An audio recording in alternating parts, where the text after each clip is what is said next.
There's something dark and sinister in the woods near our home. When I was 13 years old, I remember the excitement and fear of moving into our new house. It sits on the outskirts of the woods. My parents initially had doubts about the location, particularly about the dangers of wild animals and the possibility of one of us kids wandering off too far into the thick woods and getting lost. But the excellent value was hard to pass. My siblings and I couldn't care less about that. We were in love with the house. We couldn't wait to run around, play in the large backyard, and explore the mysterious wood that lay beyond. We were kids being kids, only caring about fun and play. Still, as soon as we moved into our new house, it became apparent that the dense woods bordering our backyard had a profoundly unsettling aura. Our dogs, usually playful and curious, appeared utterly terrified of the woods. They would refuse to go near the woods. If a toy ever accidentally rolled beyond the woods line, they would flee in terror.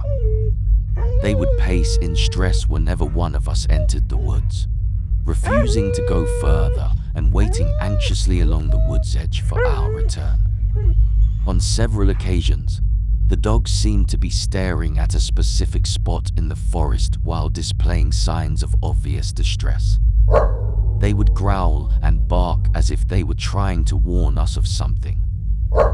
My brother even tried to carry one of the dogs into the woods to show her there was nothing to be afraid of. As soon as he let her go, she fled back to the house in panic, proving to the entire family that something frightening was out there. As daylight fades away, we would frequently hear the sounds of footsteps crunching through the wood. We could never see anyone or any animals, but we knew they were there. It was like the woods was alive with something unseen.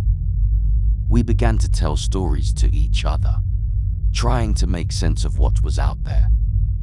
We talked about mysterious strangers, wild beasts, and even mythical creatures living in the woods.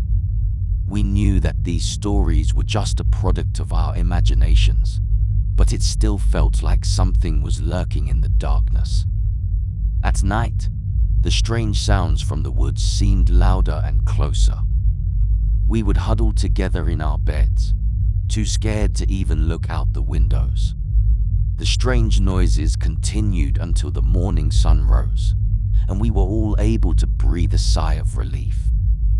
We only stayed there for a month. Dad said he would rather lose money than lose any of us to whatever was lurking in the forest. We never stayed anywhere else except the city. The busy streets gives me comfort, but I always wonder what was out there. If it was friendly or waiting for us to be vulnerable enough for it to strike.